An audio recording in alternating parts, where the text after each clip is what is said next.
ঠিক যেইটা পুরো ক্রিকেট বিশ্ব চাচ্ছিল, ক্রিকেট প্রেমীরা চাচ্ছিল, আজ ঠিক সেটাই হলো। ব্যাক টু ব্যাক কাপ জিতে গেল আরসিবি। ইস সাল কাপ নামদু, ইস সাল কাপ নামদু, ইস সাল কাপ নামদু হয়ে গেল আরসিবির। 2024-এ আরসিবি ওমেন্সরা ফার্স্ট জিতেছিল WPL, 2025-এ আরসিবি মেন্স জিতল IPL এবং 2026-এ আবার WPL জিতে গেল স্মৃতি মান্ধানার টিম রয়্যাল চ্যালেঞ্জার বেঙ্গালুরু। ঠিক যেরকম 2025-এ সেলিব্রেশনটা হয়েছিল, ঠিক তেমনই কিন্তু 2026-এর সেলিব্রেশনটা হলো। লাগাতার আরসিবি ফ্র্যাঞ্চাইজির কাছে তিনটি ট্রফি চলে আসলো। অন্যদিকে কন্টিনিউ চারবার ফাইনাল খেলেও এখনো পর্যন্ত ট্রফির দেখা পাচ্ছে না দিল্লি ক্যাপিটালস। সত্যি কথা বলতে একটা সময় ম্যাচটা ফেসে গিয়েছিল 19 নম্বর ওভারে। সেই সময় রাধা যাদবের ক্যাচটা যদি মিস না হতো তাহলে হয়তো এই ম্যাচের রেজাল্ট অন্য কিছু হতো এবং এই ম্যাচ দিল্লি ক্যাপিটালসের পকেটে যেতে পারতো। কিন্তু দুর্ভাগ্যবশত সেখানে রাধা যাদবের ক্যাচটা মিস হয়ে যায়। আর ক্যাচ মিস মানে ম্যাচ মিস। আর সেই রকম একটা ক্রুশিয়াল মুমেন্টে যেখানে ক্যাচটা ধরা খুবই দরকার ছিল দিল্লি ক্যাপিটালসের, কিন্তু দিল্লি ক্যাপিটালস ধরতে পারেনি, যার ফলে দিল্লি ক্যাপিটালস 2026-এর ওমেন্স ট্রফিটাও ধরতে পারলো না। জামিনা নডরিক্স, লি এবং লরা সবার পুরো ব্যর্থ হয়ে গেল। তাদের এই যে এতদিনের তপস্যা, এতদিনের খাটনি সব কিছুই কিন্তু ব্যর্থ হয়ে গেল। যেখানে টসে জিতে প্রথমেই রয়্যাল চ্যালেঞ্জার বেঙ্গালুরু নিয়ে নিয়েছিল ফিল্ডিং, এবং ফিল্ডিং নেওয়ার পরে যেইভাবে দিল্লি ক্যাপিটালসের ব্যাটসম্যানরা মার শুরু করেছিল, সেটা দেখে মনে হচ্ছিল যে না, আজকে গল্প অন্য আছে। আজকের গল্পে নায়ক হতে চলেছে দিল্লির ক্যাপ্টেন জামিনা রডরিক্স এবং তারই সঙ্গে চ্যান্সলি লাস্ট 15 বলে 35 রান যে খেললো, কেমিউটা খেললো, সেটা দেখে মানে আমরা বুঝে গিয়েছিলাম যে না, এই হিলি আজকে হয়ে গিয়েছে ঠিক যেন রিচা ঘোষ, এরকম কিছু একটা মনে হচ্ছিল। কারণ তারা লাস্টের দিকে মেরেটরে কিন্তু একেবারে 204 রান নিয়ে চলে গেছিলো তাদের এই ইনিংসটা।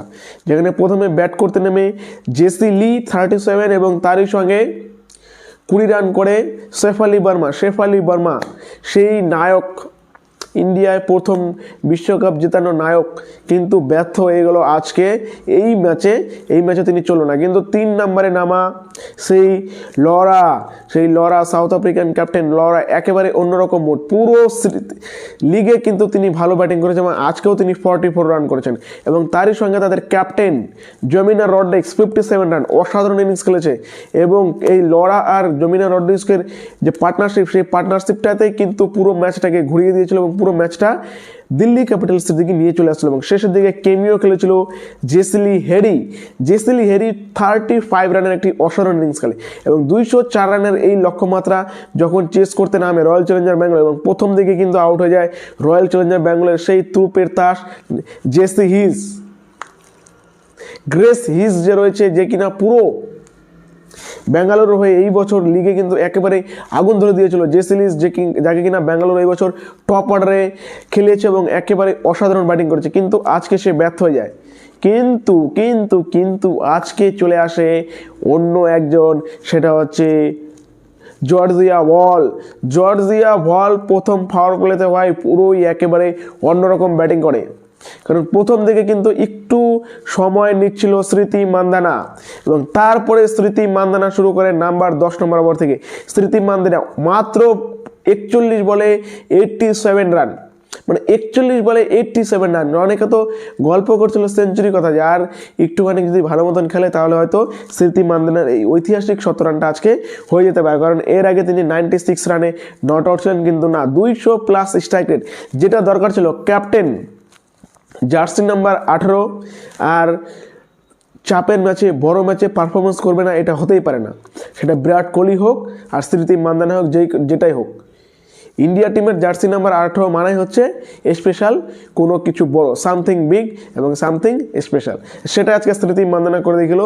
পুরো ম্যাচটাকে মিডল অর্ডারে 10 থেকে 15 যে ওভারটা থাকে, এই 5 ওভারের মধ্যে পুরো যেন স্মৃতি মান্ধানার ডমিনেন্স ছিল। এবং স্মৃতি মান্ধানার এই যে ইনিংস, 41 বলে 87 রান, এই ইনিংসের কিন্তু ব্যাঙ্গালোরকে একটা অ্যাডভান্টেজ দিতে, কিন্তু টুইস্ট আসে 17 এবং 18 নম্বর রানে, যেখানে জর্জি ভল 79 মানে 79 রান করে আউট হয়ে যায় 54 বলে। কিন্তু জর্জিয়া বল প্রথম থেকে দুর্দান্ত খেলে, কিন্তু যখনই স্মৃতি মান্দানা নিজের গিয়ার চেঞ্জ করে তখনই জর্জিয়া বল একটু থেমে যায় এবং খেলাটাকে ধরা গেলে, কিন্তু জর্জিয়া বল চাচ্ছিল ম্যাচটাকে আরও 1 ওভার আগে শেষ করতে, তাই তিনি সেখানে রিস্ক নেয় কিন্তু আউট হয়ে যায় এবং তারপরের ওভারে আউট হয়ে যায় স্মৃতি মান্দানা এবং রিচা ঘোষ আজকে মারতে গিয়ে আউট হয়ে যায়।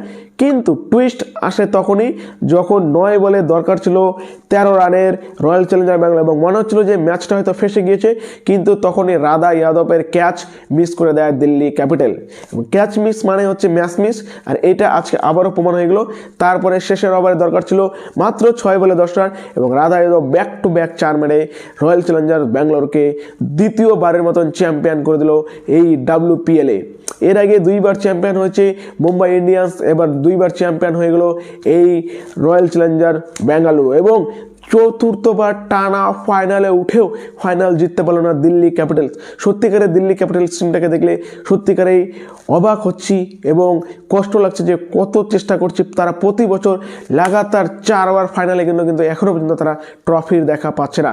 না তাদের ম্যানস টিম এখনও পর্যন্ত ট্রফির দেখা পেয়েছে, না তাদের ওমেন্স টিম এখনও পর্যন্ত ট্রফি দেওয়া যায়। যাই হোক, Smriti Mandhana the beauty queen, the sensation, the Indian crush, Smriti Mandhana একেবারেই জিতে নিল WPL সেকেন্ড টাইমের জন্য। এর আগে তার বিয়ে ভেঙে তার কিন্তু হার্ট ব্রেকটা হয়েছিল, এই WPLটা জিতে হয়তো একটু হলেও তার হার্ট ব্রেকটা জোড়া লাগতে পারে বা তার মনের মধ্যে একটু হলেও কিন্তু আনন্দ ফিরে পেতে পারে। যাই হোক, WPL শেষ হয়ে গেল এবং রয়্যাল চ্যালেঞ্জার ব্যাঙ্গালোর হয়ে গেল champion. 2026 champion royal Challenger Bengaluru স্মৃতি মান্দানা টিম। ধন্যবাদ।